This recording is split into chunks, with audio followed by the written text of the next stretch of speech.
Kate. Glad you could join us here in person, and also hello to all of you online who are joining us however you're doing it tonight. Go to webinar or Facebook or YouTube. We're glad that you could make it. So if you haven't been to our class before, the format for tonight is that in just a moment, Guy will come on and he'll give an hour-long talk, and then we'll take a short 5-minute break, come back for part 2 of class, which is a half an hour open discussion Q&A time with all of you in the room and also online. I'll tell you more about how you can participate in that later. For you online, if you have any tech issues during the broadcast, just reach out to us in the chat box or the question box, depending on where you are, or you can send an email to me at support@guyfinley.org, and I'll do my best to help you.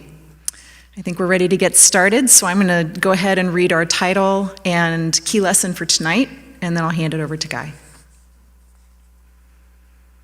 The topic for tonight is open your eyes and see beyond the fearful self. And here's the key lesson. To resist and then avoid the unwanted appearance of any limitation in our life is the failure that we fear in that same moment. There is no other failure than to live in fear, and it exists only in the self-inflicted isolation of unconsciously identifying with any form of negative imagination.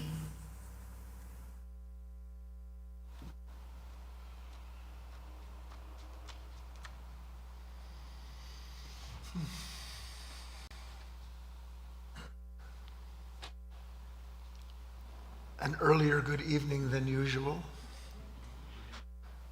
And I hope that those of you who were able to learn about the time change on the East Coast or Midwest, that you were able to adapt your schedule to join us on these Wednesdays. If you're with us for the first time, we always use Wednesday nights in a kind of laboratory that we all participate in, a laboratory of self-study dedicated to discoveries that ordinarily by ourselves we might not be able to make. And this evening will be no different. We will, at a certain point, build a list of things that we have all seen and shared together regarding certain experiences. But I want to set the stage for all of that we're going to do with a story, a little story. I have a couple of stories for this evening, and I would ask that you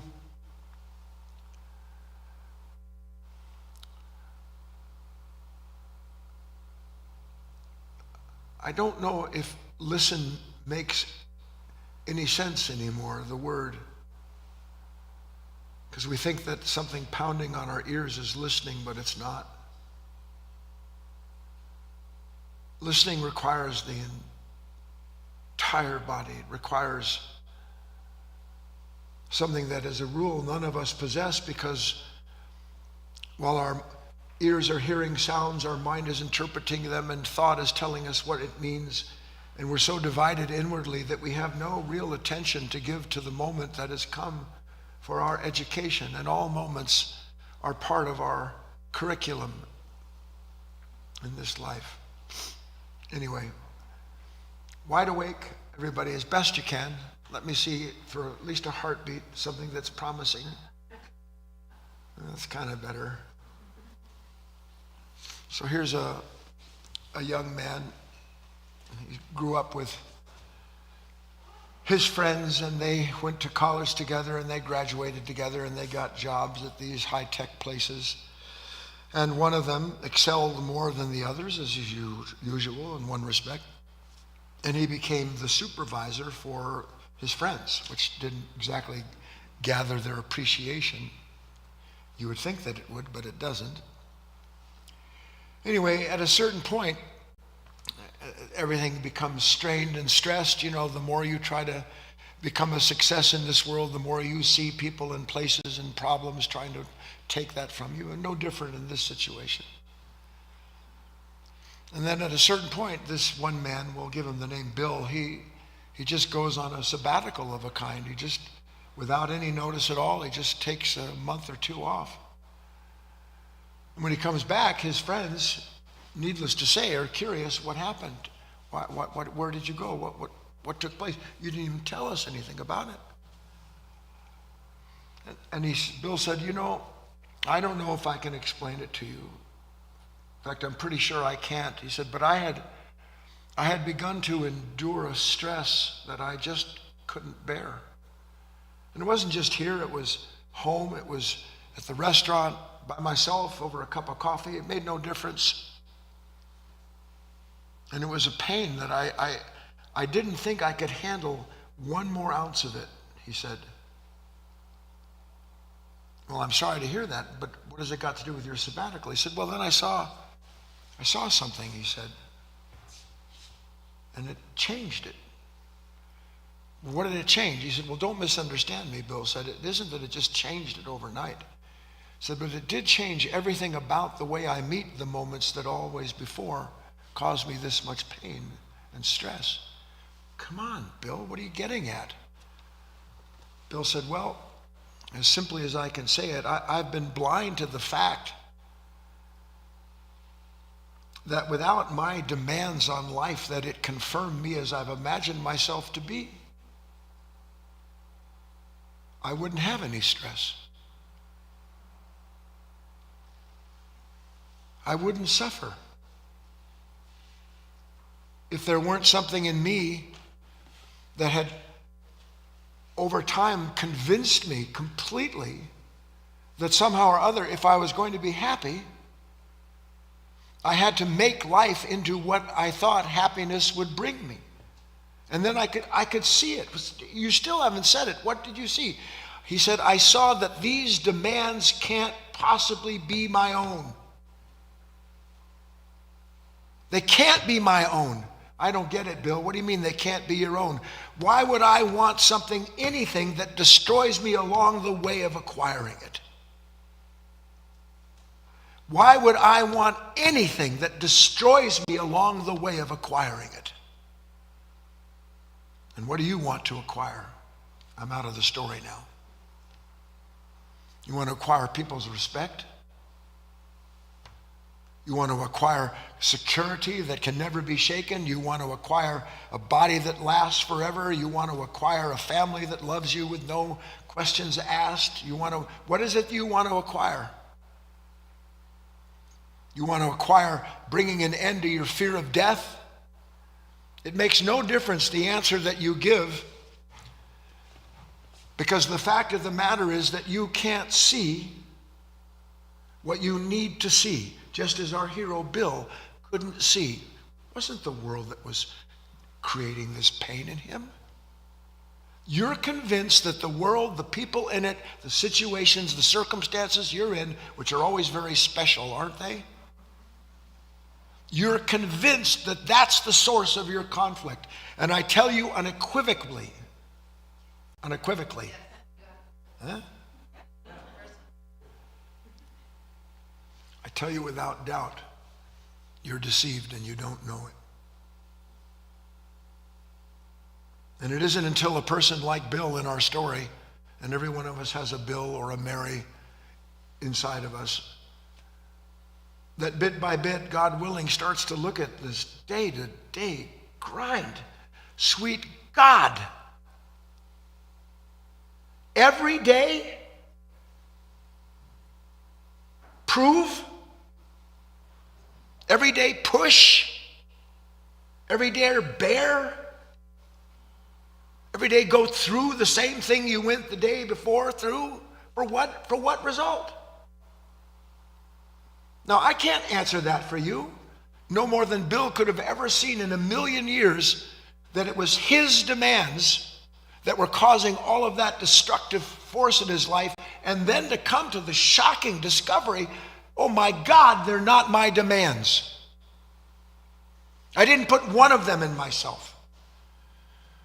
Not once did I ever think to myself, from myself, I have to be someone that others see in a certain light. Not once did I ever come to the conclusion, unless people love me, I don't amount to something. Not once did I ever arrive at this idea that possessions would prove my worth. Not once did I come to that, and yet I live under the thumb of that every single day, and I have no understanding that I do. Take a deep breath.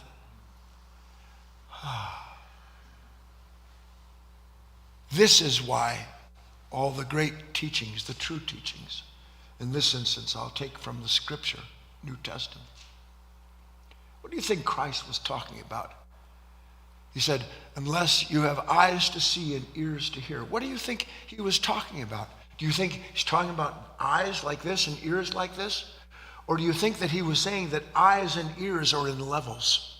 That just as there's a kingdom that these eyes and ears are able to navigate and negotiate, so is there another set of eyes, another set of ears through which another kind of sight and another kind of listening sits within the human being, waiting like some flower for the sun to touch it so it can open up, and suddenly I open up and I see, wait a minute, why in the name of God would I want to serve something that's destroying me? I don't care what it promises me. And then, of course, all too soon, that impression comes and it goes, doesn't it? So I want to help you understand this idea that my Father's kingdom has many mansions, and many mansions refers to many levels of being, and many levels of being have different eyes and different ears, meaning, and this is right out of Matthew, and don't throw it away, you don't understand it, and especially if you throw it away, you don't understand it. Christ was talking to his disciples, and he said, the light of the body is the eye. If therefore thine eye be single, thy whole body shall be full of light. But if thine eye be evil, thy whole body shall be full of darkness. If therefore the light that is in thee be darkness, how great is that darkness? I'm going to give you a slightly deeper understanding of that passage from the original Aramaic. The light of the body is the eye. He didn't mean the eye. The original meaning of the word eye is the faculty of knowing. The light of the body is the eye, and the light refers to that which produces in the body luminescence, that which makes the body transparent. You know how I've talked to you before when Christ said, I am the light of the world, meaning that I am that which reveals to human beings, to this consciousness, the content of itself. Here again, he was saying the same thing. There is a light that makes everything that is opaque translucent, so that nothing that is hidden in the darkness of that body, of that knowledge, of that past, of that person, nothing hidden there can remain hidden when it becomes translucent. Therefore, thine eye be single. By single means if your eye, if your faculty of ability to perceive is whole. If you can see the whole of something, then your whole body will become translucent. In that moment, you will be transparent to yourself, because the awareness of yourself lets you see everything that sits in the darkness of yourself, in the darkness of a body and an eye that calls itself light, but that always leads the human being who thinks it's light into further darkness, into what is called evil, in this instance, which is always further separated from the divine, from this translucence, from the possibility of transcending oneself. Do you follow me with what I'm saying? So what happened to Bill? Suddenly Bill had what? New eyes, new ears. Suddenly he could see what he couldn't see before. And what he couldn't see before was that what he thought he saw to the path of being a profitable human being was actually the same as the path of the prodigal son, who went out into the world believing that he could make himself into something profitable, only to find out there's nothing the world can give a human being that can make him profitable in the sense of having new eyes and new ears and a new way to live this life while I'm in this body. See, that's the extraordinary thing. I can only pray that one day you go far enough to understand this. You will be reborn into your body. You will have this body, it'll have its personality, it'll have all of the pains, it'll have all the stuff that it always did. And right in the middle of it, what did Christ say? It is not I who lives in Christ, but Christ who lives in I. All of a sudden, you are no longer you. You look at you, but you don't think that's you. And by the way, you haven't had a psychotic episode, you've already had many of those. You have finally brought this schism to an end. This consciousness divided into what I am and hope to be, and how I prove that I am and hope to be that through everything that causes me pain, because my pain proves that I know I can see. Imagine a person falling in a pit and then believing that the reason they fell in there was because they could see they were about to. Now, transition, bringing you in. Ready? Take a deep breath, please. Let's bring our list up. Let me know when it's on the board. There it is. We're going to work at something together for a few moments. Here's the list. Without getting too personal, name something you've said or done to another, or perhaps even to yourself, that you didn't know you were doing until after the fact, but that you can see now was not good for you or anyone else. An action where, given the pain of the aftermath, it was evident that you had gone momentarily blind. I'll do it again. Without getting too personal, I don't want to hear whining and stuff. Without getting too personal, name something you've said or done to another, or even to yourself, that you didn't know you were doing until after the fact. And if I didn't know I was doing it until after the fact, that means what? That I was blind while I was doing it, okay? I'll prime the pump as usual, and then I'll ask you to contribute. How about this for something I didn't know I was doing while I was doing it? Have you ever just lashed out at somebody? Now, when you lash out at somebody, is there a you that thinks this is a good thing to do? Or actually there is something in you that thinks it's good to do, but later after you've done it, or you see the person's face that you've just hurt, you know that wasn't a good thing, yes or no? I was blind. How about I spent more money than I can afford? You know what that's like. Go out and spend money that you shouldn't spend, not because that you shouldn't spend, not because you don't have it, but just because what's the point of giving yourself everything when you never have enough anyway? Have you ever exploded with impatience? Yes or no? Why do you look like you're being scolded? What's going on here? You need to know.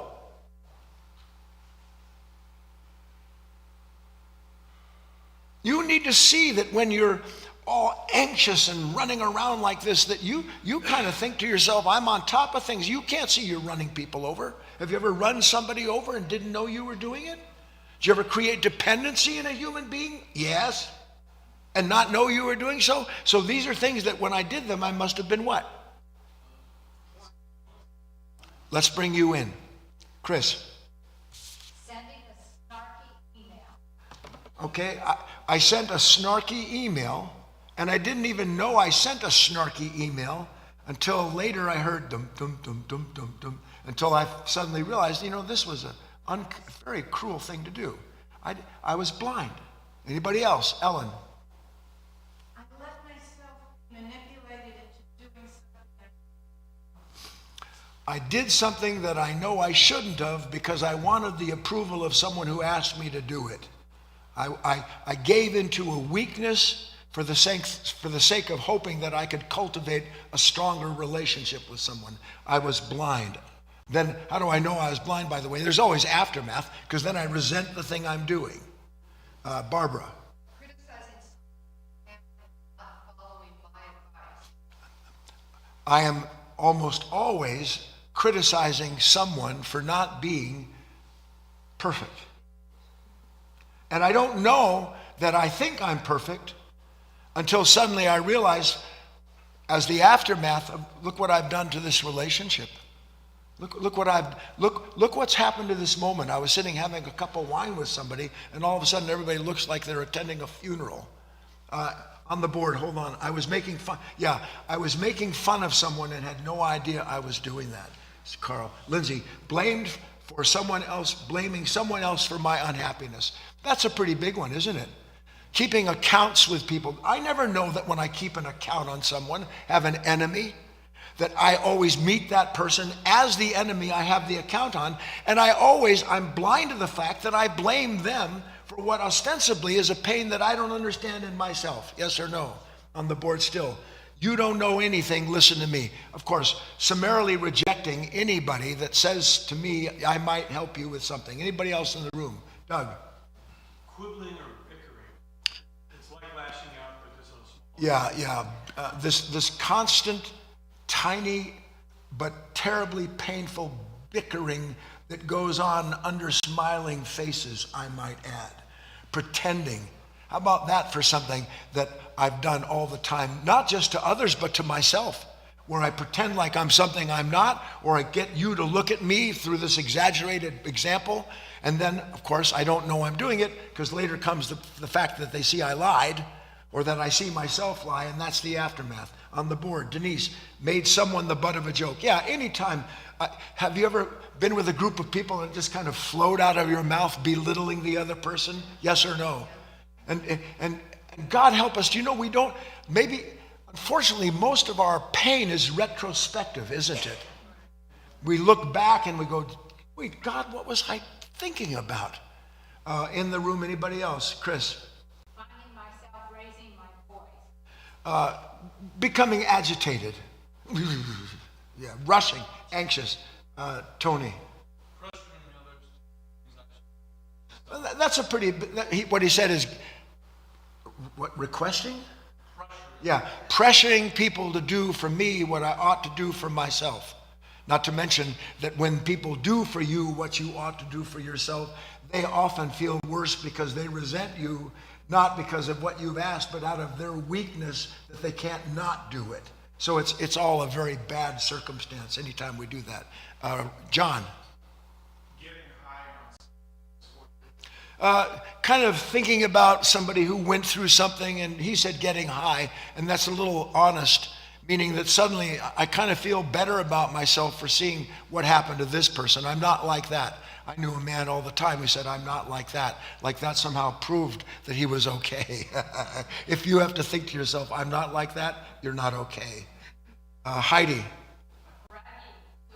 Yeah, bragging is a pretty big one.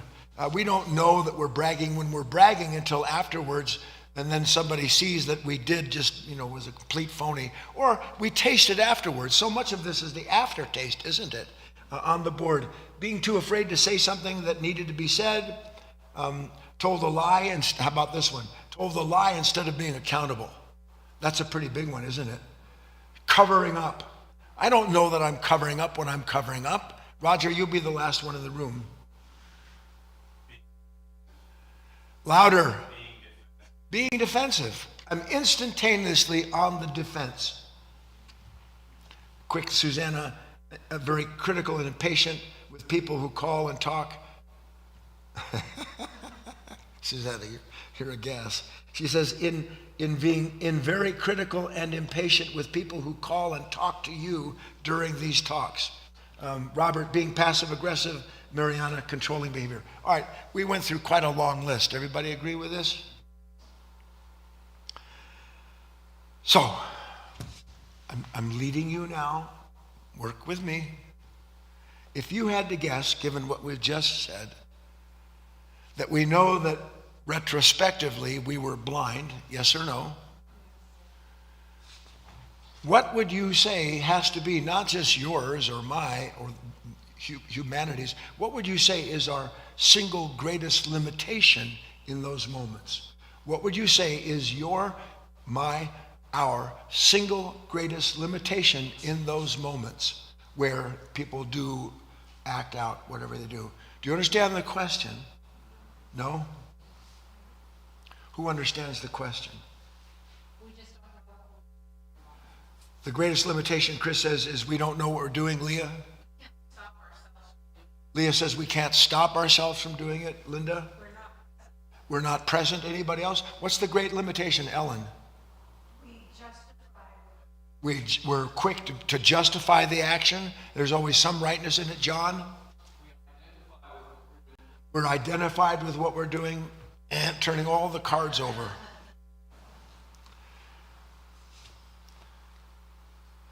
our single greatest limitation as a human being and as a willing soul is not wanting to see.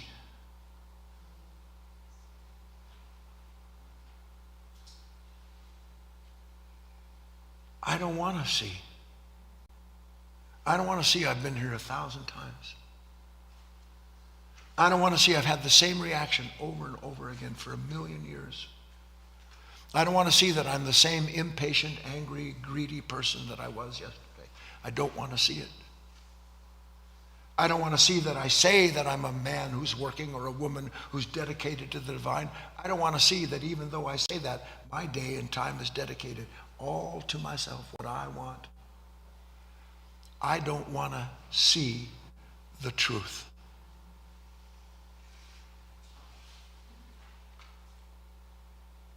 That's the greatest weakness we have, but hidden in the greatest weakness, as in the antidote is hidden in the venom, is our greatest strength.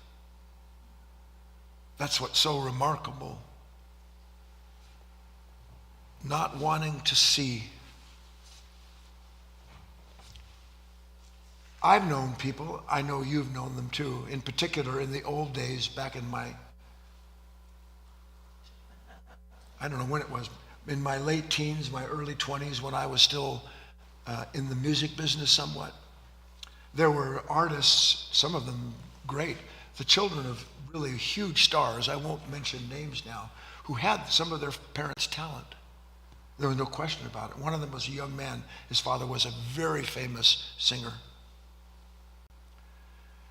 He couldn't get out of his own way to save his life. Not to save his life. He could have been, and I'm not exaggerating, he could have been greater than his father. But this young man walked around with a constant chip on his shoulder. So that no matter what it was that was going on, he always had a reason for a little snarky comment. He always has a reason to bring somebody down, to lift himself above that person. Do you know people like that who can't get out of their own way? Do you ever think to yourself, you're someone who can't get out of your own way? Go like this. No, I don't. When I'm possessed with myself, I am the way. Except for one small problem. I'm blind. I'm blind and I don't know that I'm blind. So here's this young man. And I even had conversations with some of my partners back in the day at Universal.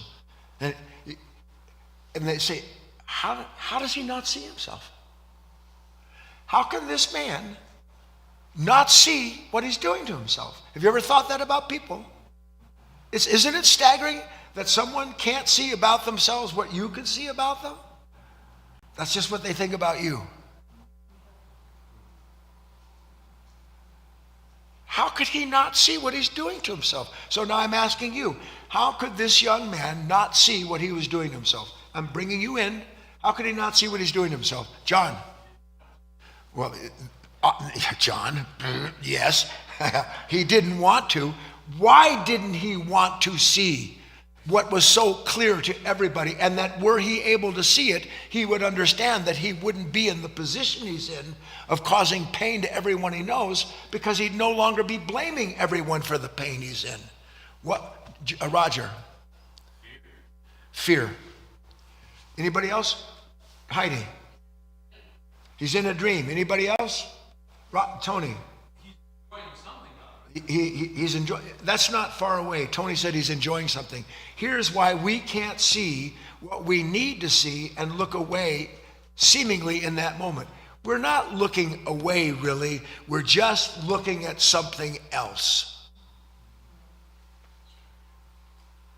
That's our blindness, is that we are instantaneously given something to attend to in that moment that seems like what's necessary to deal with the problem, when what's giving us to attend to that problem is the source of the problem, and it hides that it's the source of the problem by getting us to identify with something it points to, the person, that situation, that problem. That's why I am the way I am.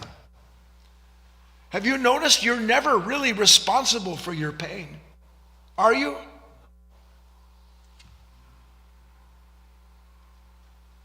To be responsible for my own suffering would simply mean that anything in me that wants me to look at anything outside of me as the source of that suffering would be recognized immediately as a lie. Wouldn't it? But I don't think to myself when a reaction, some kind of resistance comes up and it's saying this, that, and the other, and I wouldn't be like this if they weren't like that, and these people at the office, they're like, all of that is the endless justification produced by what? The moment where this pattern repeats itself and the suffering rises up, that consciousness responsible for what? Responsible for the blindness that keeps it from seeing the fact of itself says, here's where freedom is. It's next day. It's tomorrow. It's when this person finally realizes they're toxic and apologizes to you. It's when everything changes because you've been able to affect it with your marvelous consciousness. Yawn. He's looking at something else. This young man always looking at something else. When things go bad, how many of you ever have things go bad? When things go bad, what do you look at? When things go bad, what are you looking at? The cause. The cause. And when you see the cause, part of the content of the cause is the continuing conviction that it has always been like that, and if it hasn't always been like that, surely it will now, because this is an inescapable situation that I'm in. It'll never be other than that. Imagine being so blind that something so dark will talk to you and tell you that this situation will always be this way, and there's nothing you can do about it except fight to change other people or try to escape this circumstance, because it's always going to be this way. What in the name of God tells a human being, a man of God, a woman of God, that they are a trapped person inside of a set of circumstances that are what? What is the set of circumstances that I'm actually in that moment? I'm blind.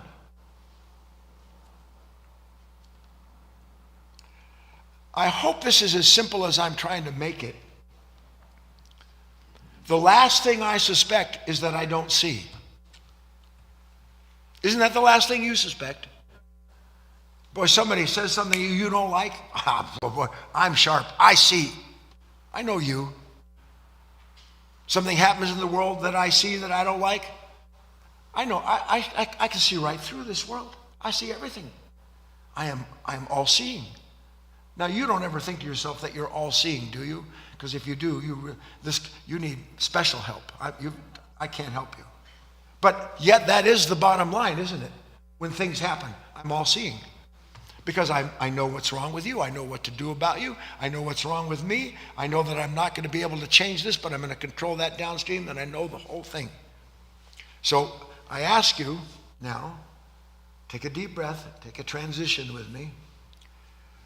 What am I actually looking at in the moment where I am sure that you, this, they, and them is responsible for my pain?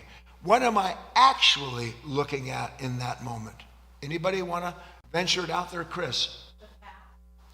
Actually, that's true. I am looking at the past, but that's a little deep for people. I want you to see this. When I'm unhappy, what am I looking at? It sounds so stupid. I'm looking at unhappy thoughts.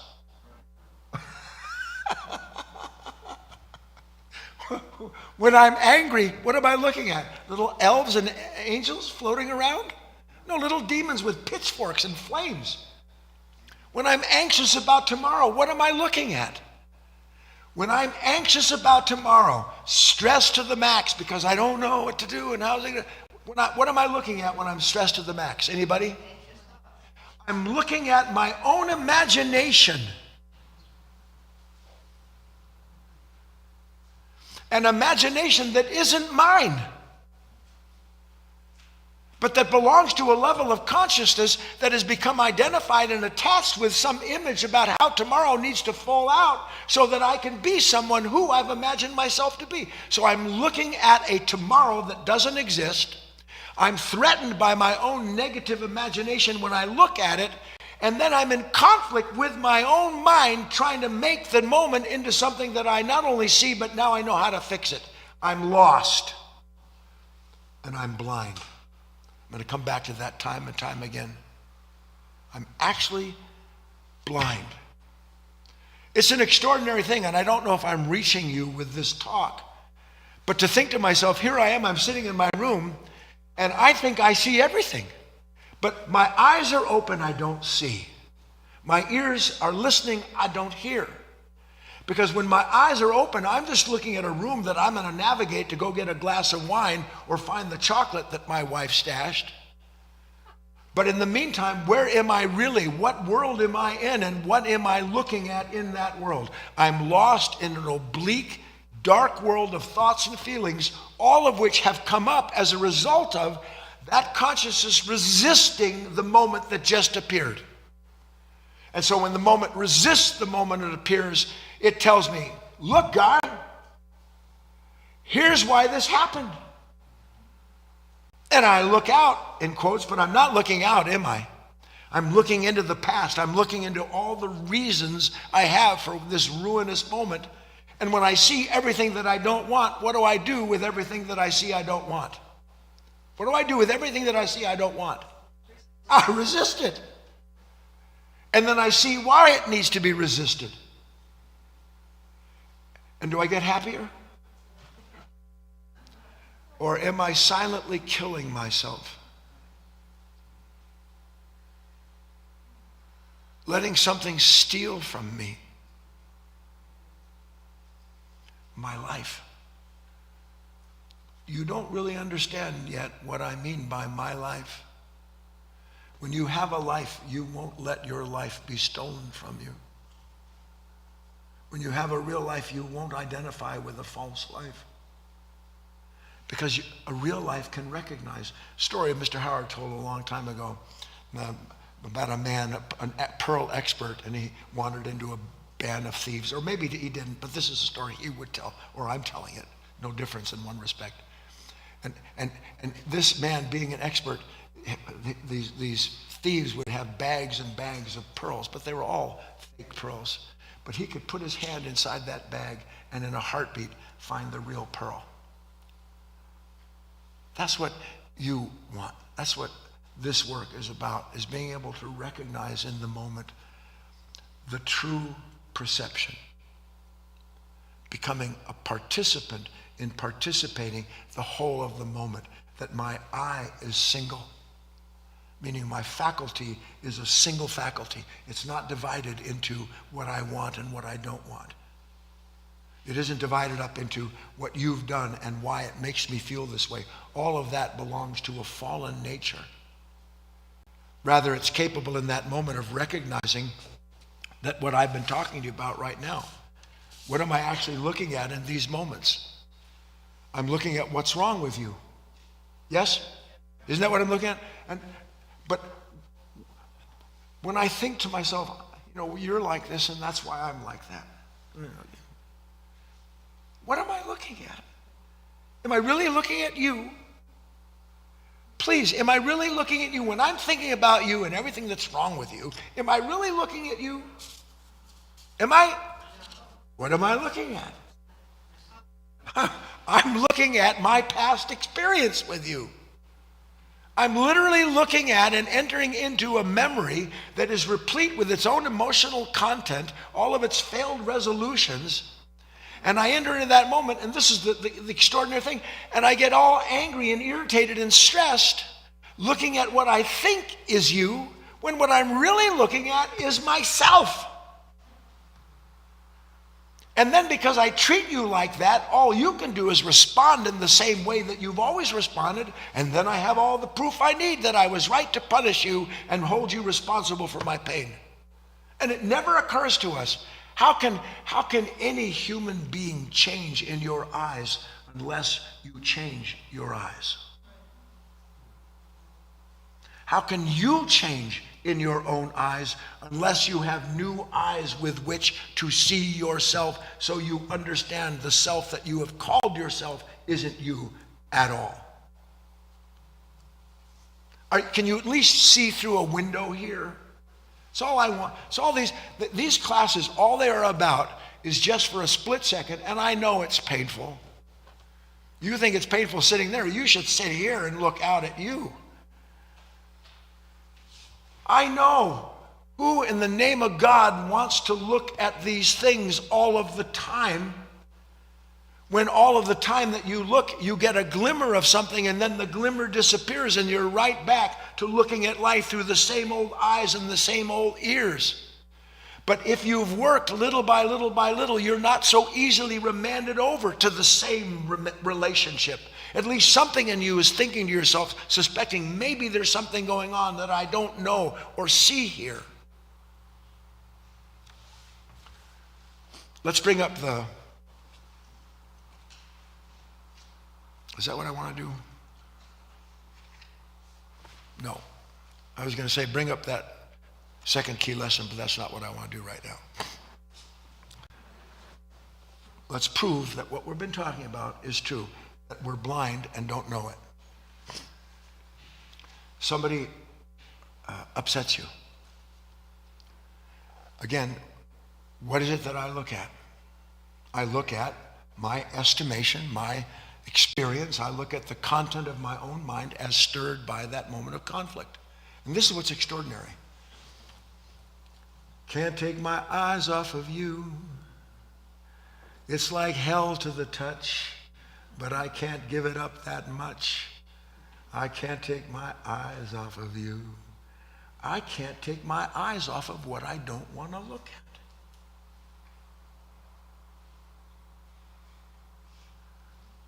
at. Please, I can't take my eyes off of what you are. And I despise what you are, but what I'm looking at isn't you. I'm looking at my own despicable image that's been made of you that I derive an identity from. I can't take my eyes off, well, what's wrong?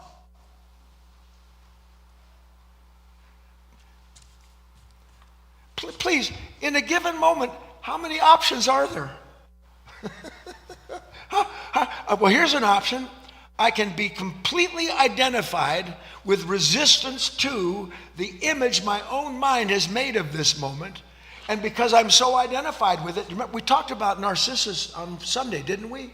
Isn't that what Narcissus was? He couldn't take his eyes off of himself. This consciousness cannot take its eyes off of what it gives itself to see, because what it gives itself to see validates it as the victim.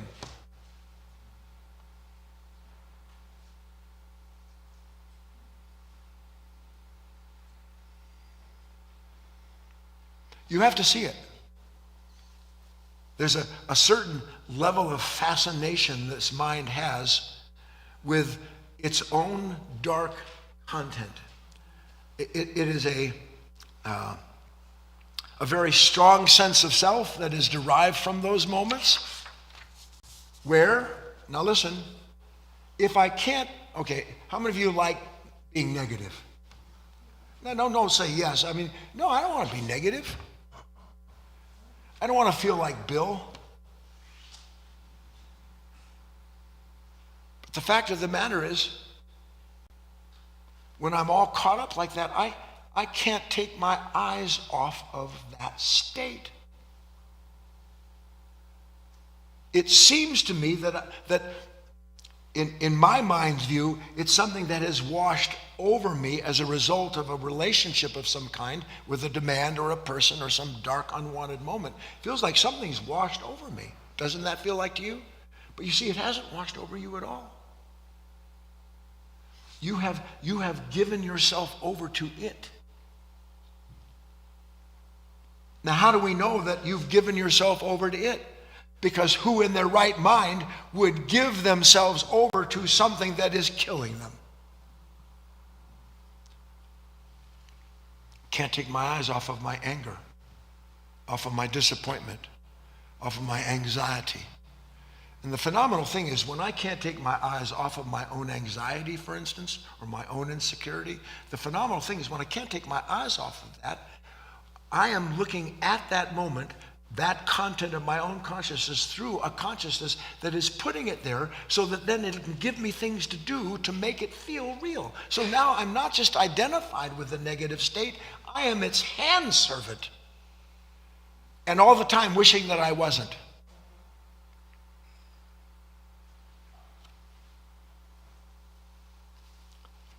If I can't take my eyes off of what I don't want to see, do you understand that? Then that means all struggle in thought is to resolve that conflict. I can't take my eyes off of what I don't want to see. So that here I am, I'm resisting what my own mind is attending to. I'm going to go slow.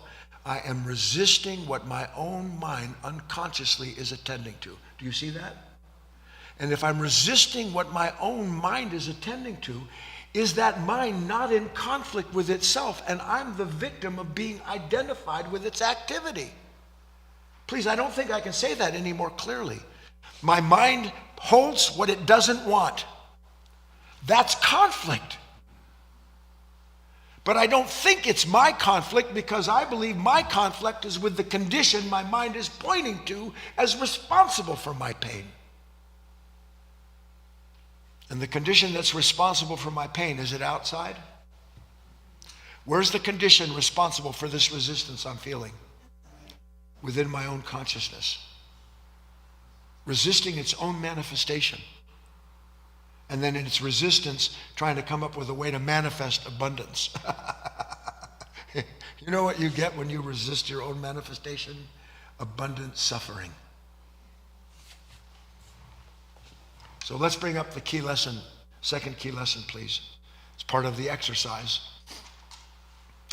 Ready? Resistance is slow-setting concrete, where the more we don't want to see some moment in our life, the more inflexible becomes our reaction to it, making it harder and harder to see in any other light. Resistance is slow-setting concrete. How many of you are caught in slow-setting concrete? It is extraordinary. The more I resist, the more it persists. The more it persists, the more pain there is. The more pain there is, the more I resist. And you have this cycle of slow-setting concrete. A consciousness slowly sentencing itself to death. Where the more we don't want to see some moment in our life, the more inflexible becomes our reaction to it, making it harder and harder to see anything at all because there's no other light other than the false one in which this darkness and evil dwells. Bringing the first part of Matthew to bear. Everybody getting this a little bit? So what do you think would be the exercise? If this blindness, the blind shall lead the blind, and both will fall in the pit. Maybe, and I know it's true, Christ was not talking about an ignorant person creating dependency in an equally ignorant person so that the dependency creating one can feel superior. That's the blind leading the blind, right? I want you to love me because I don't care for myself, but if I get you to care for me, it means I'm somebody. But the real blind leading the blind and both falling in the pit is this consciousness.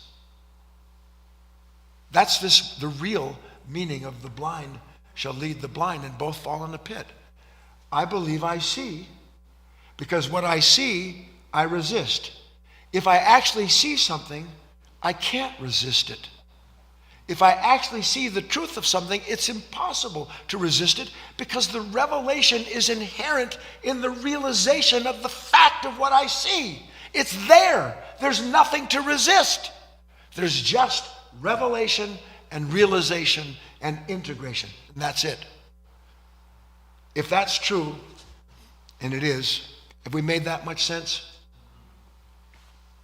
If the problem is I don't want to see, what's the solution? Look how simple this is. If the problem is I don't want to see, I have to at least begin to suspect that when I'm full of negativity, I may be blind. That's pretty simple, isn't it? When was the last time you were ever negative and thought to yourself, you know what, I've just gone stone blind? Have you ever had that thought at all? No. But now you can begin to have that thought. Wait a minute, I'm starting to build a case. Wait a minute, I'm starting to fall into this nervousness. Oh God, I got to prove that. Oh, what am I going to, the pressure of the world is on me.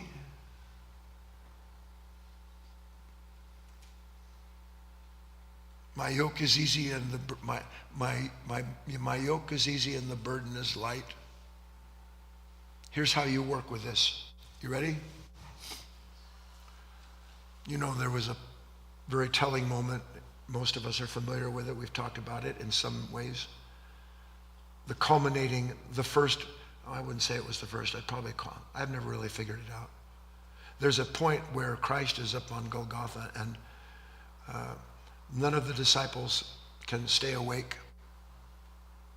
And it isn't just referring to the men and women who were sleeping there.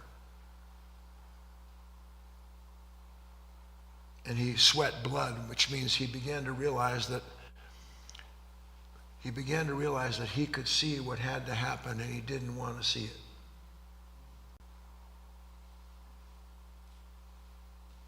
Oh, why else would he say, not my will, but thy will be done? Because my will is I don't want to see this. I don't want to experience what I know is coming. So in this instance, to put that into context, the exercise in these moments when I'm negative, when you're negative, not my eyes, but please let me see this moment through your eyes, through this light. Let me see this moment in the wholeness of itself, not in me divided up into you and me, them and me, this and me. Let me see the whole of this moment. Let me bring into this body that is blind and in the dark the light that produces this translucence, the awareness that allows me to see everything that's going on in me. And then, and this is key, then let me remain there seeing that, not resisting what I see. How can I resist the truth unless there's something in me that recognizes the truth that I see spells the end of me as I've known myself? Because that's what it does. You stay there and you let that crucifixion take place, to let these new eyes and these new ears produce inside of this old body the translucence, the light, the energy, the awareness that lets it see itself entirely, so that in the entire exposure of that consciousness, all of these little things that are hidden in it can begin to appear. For instance, Bill's story. I couldn't possibly be suffering unless I was coming into this moment with a demand upon it that I didn't know I placed. God help me to see these aren't my demands. Then you begin to die to that ambition. You begin to die to that self that does nothing other than seek itself constantly through what it blames for the problem and then that it sees as the solution to it. There's no solution in time. Real solution is timeless, and it's always connected to seeing perfectly, or as perfectly as we can. Let's take a break. We'll come back and have our dialogue.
Well, all right, everyone. Welcome back for part 2 of class. We are going to get started with our Q&A discussion with Guy in just a moment.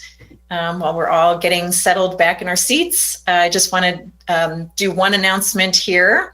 You've probably been hearing about this, but we have a special event coming up in 2 weeks. We have our September Weekend of Wisdom.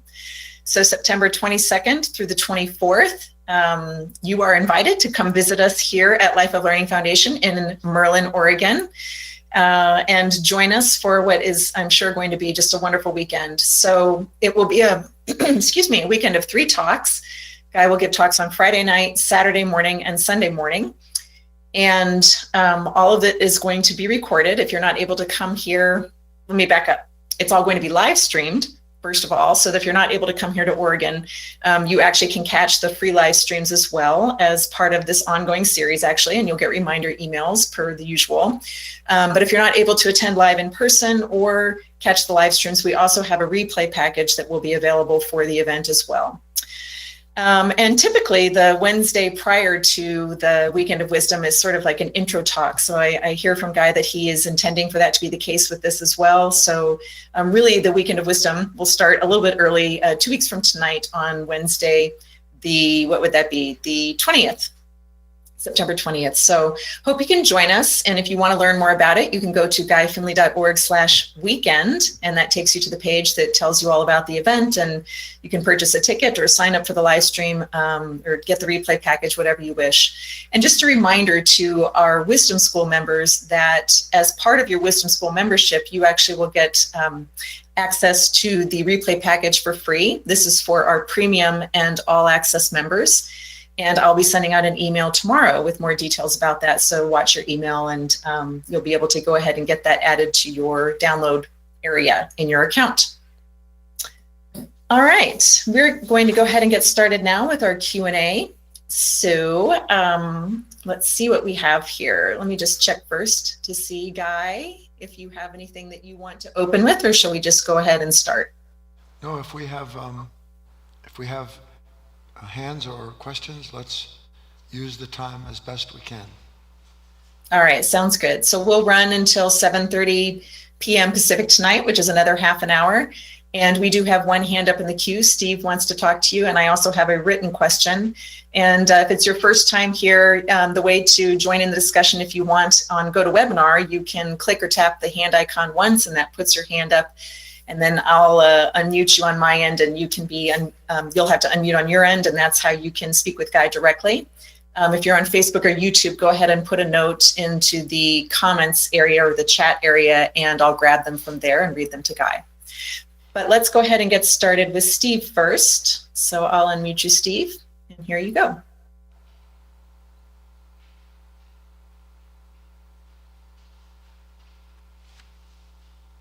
Hello, can you hear me? Quite well, thank you, Steve. Okay. Hi, Guy. Hi, Kate. Hi, everyone. First of all, I always have to say that I really love blindness metaphors because they're not lost on me. And this in particular, it's funny because when I was losing my sight unexpectedly, I was doing exactly in everyday life, I was doing exactly what we do mentally. Right. Because I was just saying, oh, it's a bad vision day, because the doctors told me I wouldn't be blind till I was 60 or 70. So I was 23 and I was, walk into a wall or a door and, I don't know why. It can't be because I'm losing my sight. I'm having a bad vision day or oops, or mistake, or it literally is so similar. Yes. That, it's so funny to sort of realize how directly the metaphor works. But on the other hand, I was really excited also this week alone. I caught myself. I saw that 3 times. You know, when you're dealing with the same person in the same routine and they're always so negative and you just, oh, here we go again. I caught it 3 times and I looked at their pain and I was like, it changed everything. And the other thing I did is I caught myself ready to lie again today, and I didn't, and I told the truth, and I survived. So I love this stuff because it's I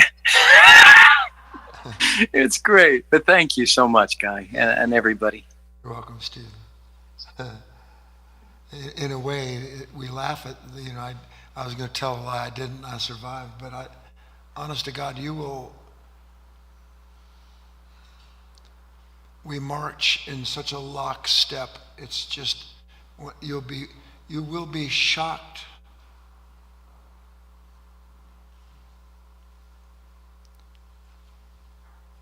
We follow thought. And we don't know we follow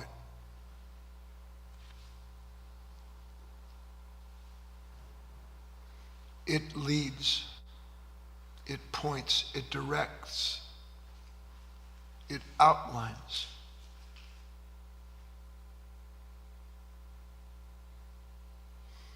And our relationship with our own mind is one that is 100% passive. 100% passive. And the mind that we are 100% passive to, when it doesn't play out what it has promised, then punishes itself as the proof that we, identified with that mind, knew better. 100% passive. That's what's so difficult about awakening, is when you start to wake up and see how passive you are to this thought, that reaction, this conclusion. When you start to see that, just like Bill, you'll realize, I can't be that anymore. I just can't be that. But, oh God, who am I? I don't have the habitual footsteps, the path, the promises, the things, the familiar. What will happen? And then you will find out what Hess pointed to, a stranger in a strange land. You'll actually start to understand what that means. And the strange land isn't this world. The strange land is your own body, your own relationships with life. That's the strange land. And you, like Moses, have to wander 40 days, 40 nights at sea, 40 years in the desert. 40 always representing numerically in the old language the number of completion. Going through the complete necessity of that experience until everything possible in it has been realized. On we go, Kate. Alrighty, we have Robert with his hand up in the queue, so I'm going to unmute you, Robert.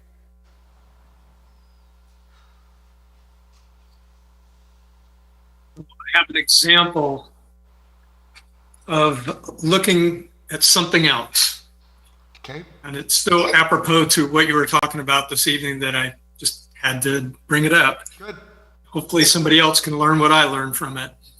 I was out Tuesday night, picked up some envelopes late in the evening. So I went in front of one of these Office Max types of stores. Uh-huh. There was nobody in the parking lot. And I have a halfway decent car. I have the habit of pulling far enough away that nobody would park next to me. So I thought. So I come out, and of course, somebody's parked right next to me. So much so that I could barely open my door. And the brain went, why on earth would somebody do this? And then I caught it. And I thought, oh, like internally, a matador, there's that bull charging. And I'm like, don't go with that, right? Identify that whole identity started to take off, and another part of me, where there was enough separation, saw it. Yes. And then driving away, and all of a sudden that I went to sleep. And there's the argument saying, why would anybody do that, right? That thought captured me, and I'm thinking about this, and why would anybody do that? All the way home, I'm sound asleep. Right. I hit my little garage door opener, and it starts to open, and that pause was just enough to wake me up. And I'm like, you machine, you sneaky eyes, you got me. And it's, that recognition there that I was caught by yet a different eye that I didn't see coming. It was almost like misdirection. And it's a problem, because that's often what happens that I'm seeing inside myself. Yes. Is I'll catch one thing, but then the following thing gets me. Why? Because I'm looking somewhere else because I don't want to see what's really going on. Yes. That's a good example for sure, Robert. I'm glad you offered it. Everybody here can identify rather quickly with it.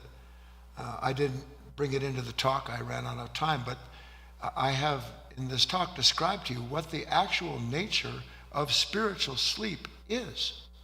Not wanting to see. That's what spiritual sleep is, not wanting to see. Spiritual awakening is being willing to see what I don't want to see. On we go, Kate. All right. Oh, whoopsie. Okay, here we are. Yes, I have 2 written questions, and I'm going to go ahead and send the first one to you. This came in from Carl, I believe our fellow friend Carl in Ireland. Carl says, "Hi, Guy. I just lost my job 3 weeks ago. In a few days, I won't have money to pay for any of my family needs, car insurance, rent, car finance, etc.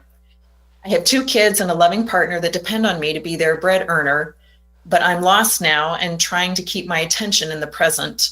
As you say, how can you be afraid of the future without first negatively imagining the outcome?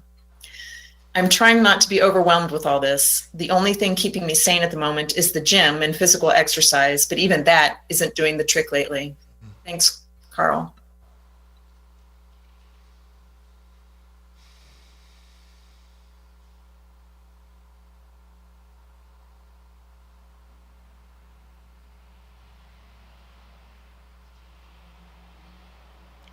I'll share some thoughts with you, Carl.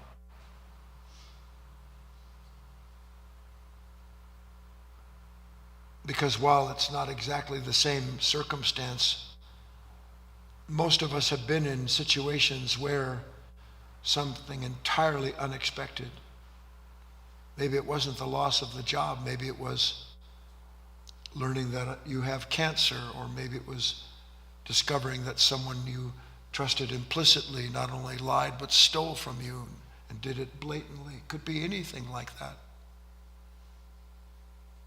And maybe you don't have a family, a wife and children dependent upon you.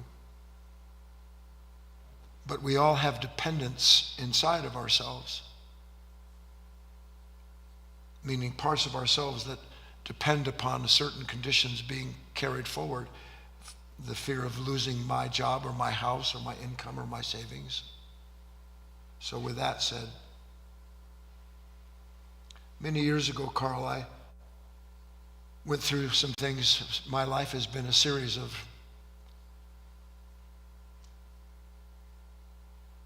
accidents, physical challenges, incredibly challenging moments. And I realized at one point what I'm going to say to you, and if you've heard it before, I'll explain it in greater depth, but if you haven't, write it down. I must do what is in my power and refuse to do what is not. I must do what is in my power and refuse to do what is not. I learned that I have cancer. I must do what's in my power. It's not in my power to make the cancer go away. It's not in my power to make my body heal. It's not in my power to make doctors want to give me all of their attention. It's not in my power to change that snarky receptionist that has no pity in her at all. It's not in my power to make my family love me or want to support me. I have no power whatsoever over anything other than my ability to see. What's not in my power, I must abandon, and I must do it ruthlessly. And then I must do what is in my power, Carl. See, if I think it's in my power and something's been stripped from me, I'm going to sit in depression and find myself anxious, and all my energy is going to go out the door trying to figure out anxiously, what do I do? Let me go out and make whatever money I can make. Wherever I have to do it, let me do that. That's in my power. It's in my power to keep, and it's proper a proper face with my wife, not complain, not let my children, that's in my power, to not let my children worry even though I'm worried. It's not in my power to stop the fear from coming up. I can't stop it from coming up. But it is in my power to recognize that being afraid is stealing my power from me. That's in my power. If you want to use your mind instead of going to the gym, make a list of what's in your power and what's not, Carl. Just sit down and write it out. And if you can't think of anything, make yourself sit there until your mind begins to obey you, because it is in your power to see that your mind obeys you. And you gather the strength of your own understanding, and you meet every moment with that. And then don't think about what's going to happen. Think about what's now and what can I do in this moment. You don't need to take thought for tomorrow. The thought of tomorrow has its own evil therein, said Christ. Let me take thought, meaning let me be present to what's possible right now for me, and muster yourself, gather yourself. Not trying to be a hero, that's a fool's game, but refusing to be a victim, that's in your power. I hope that helps. On we go, Carl. Kate. Carl, Kate. All right. I have one more written question. No hands up at the moment. So if you are on the fence about possibly raising your hand, now's the time to do it. We do have 15 minutes to have a discussion with Guy. And of course, anyone in the room, if you want to go up to the mic, do so. And in the meantime, I'm going to send this question to you, Guy, that came in from Cece. She says, you might get mad at me because I'm judging someone. I don't know how to deal with someone who doesn't care they're blind, as you described, and doesn't think about life as important to grow daily. How do I deal with that?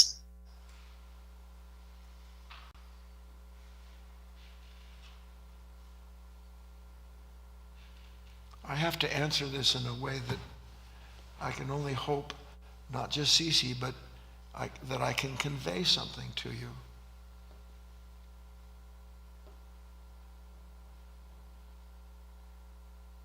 Who suffers more than someone who can't see?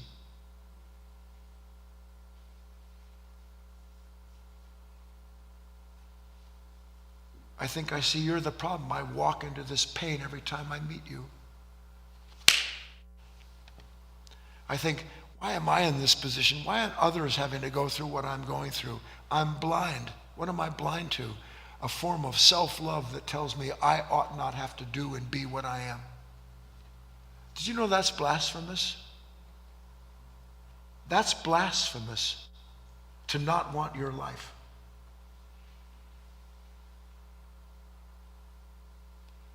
Cece,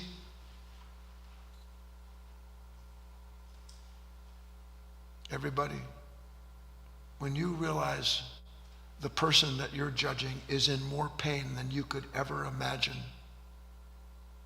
and they're in pain because they're blind, and you want to punish for them for that, you'll understand just how blind you are for wanting to do that. Pain blinds us, but not because pain itself is blinding. What's blinding about pain is the extent to which I don't want to suffer it. It is resistance that blinds me.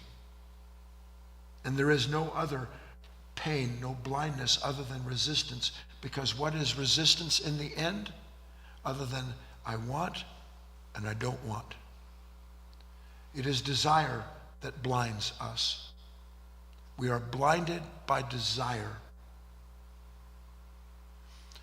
I love something so much I can't see what I'm doing to myself in its pursuit. I don't want so much what I got as a result of this pursuit. I'm blinded in my hatred of what took place. It's the same. There is a place for human desire, but it is not the place where I find out who and what I am. It is a place in which I go to when I need something and want to manifest something.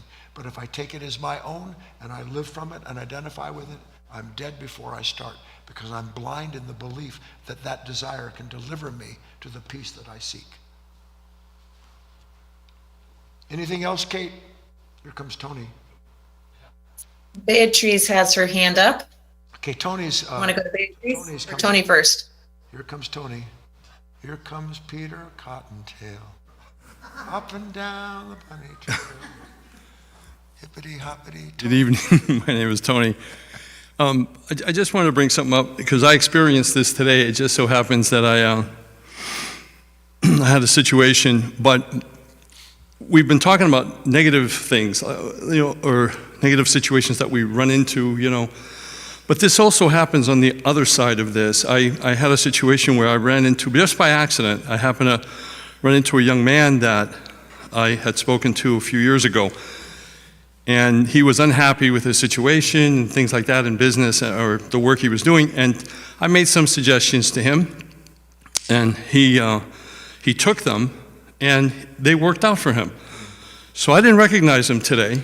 And I was asking about something else, and he said, "You don't remember me, do you?" And I said, "No." He said, "Well, you said some things to me that really had a positive impact in my life, and I've been looking for you, but to say thank you." And so at the beginning of that conversation, I saw that I was having, I was experiencing a nice moment. Thank you very much, Tony, for what you did, But then, as we continued to talk, Tony went blind. Exactly. Yes. And I don't know what happened for the next 30 minutes, because I wasn't there. But No, you were in the big top with the central light on you, Yeah. and everything was jumping through the hoop. Tony, of course, Yes. the world, I'm not saying he was flattering you for that sake. Maybe he was genuinely grateful. Yeah, But you want to put somebody to sleep? You want somebody to go blind? Just start telling them how great they are. right. Boing, boing, boing, like that cartoon character, and Z's and eyes roll back in my head. Absolutely. You know what woke me up though?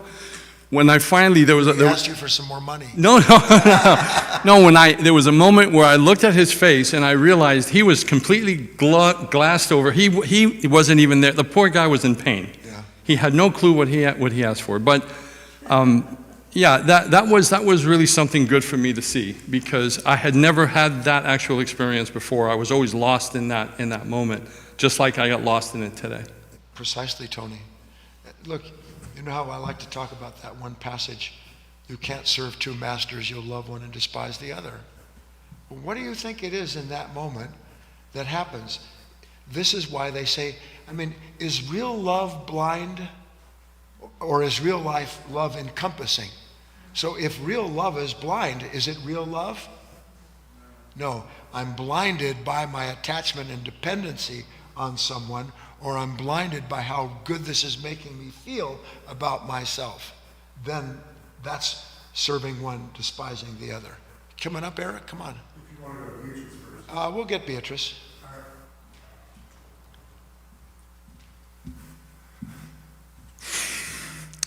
Hello, my name is Eric.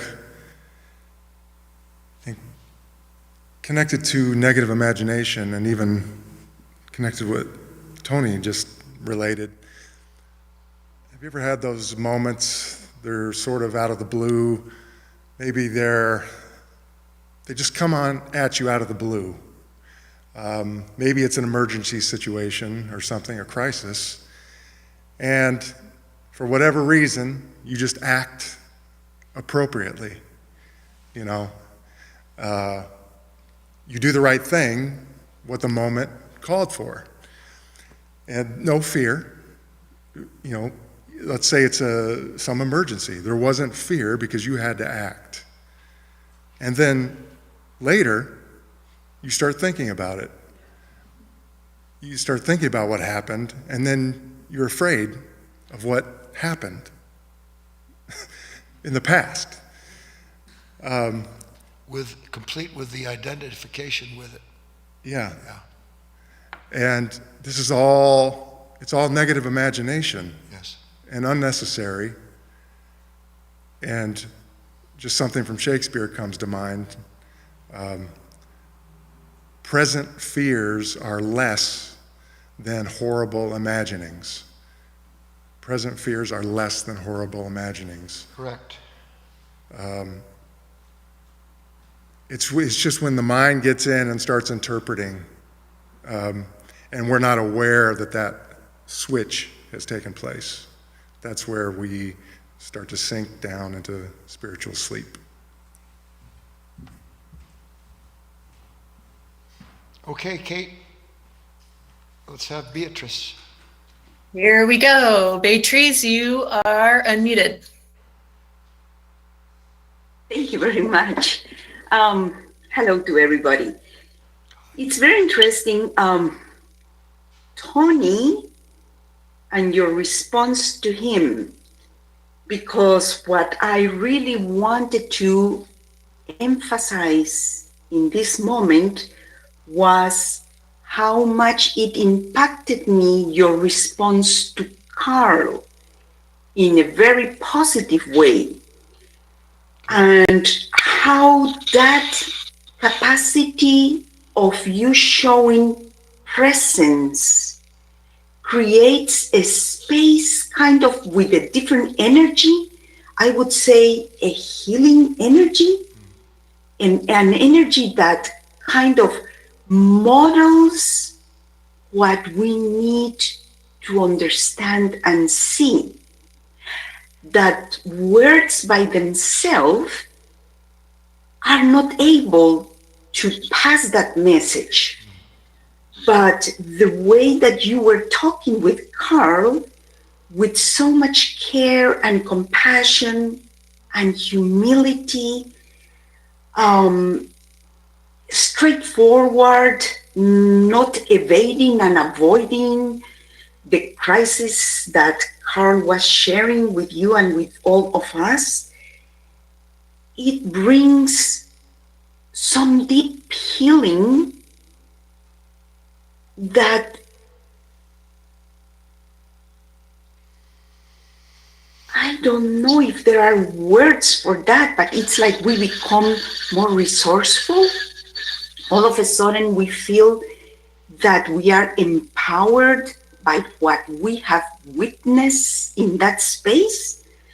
So it was very interesting when Tony was talking with you and your response was, yes, Tony, you were there feeling very good about it, and then you spaced out.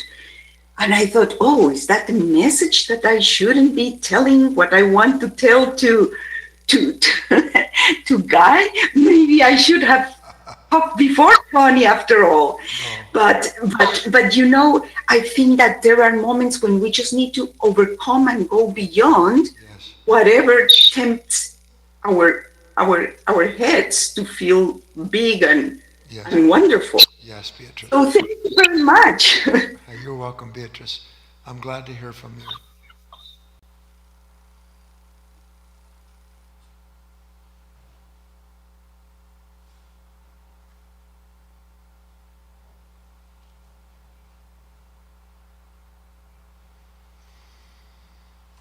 I really don't have anything more to say. And Kate, unless there's something else waiting, we can say goodnight. No more hands and no more questions, so we have come to the end. Very well. So, ever so quickly,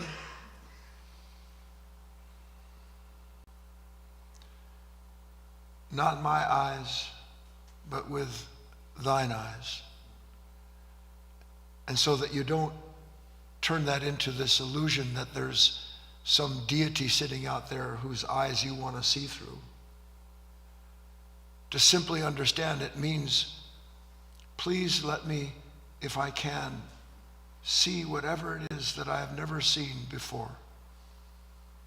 Please, as best possible, let me stay here eyes open until I see something new about myself, until I'm able to recognize the real responsibility that this resistance to the moment wants to shuck off, so that I may go through this process of the wheat being separated from the chaff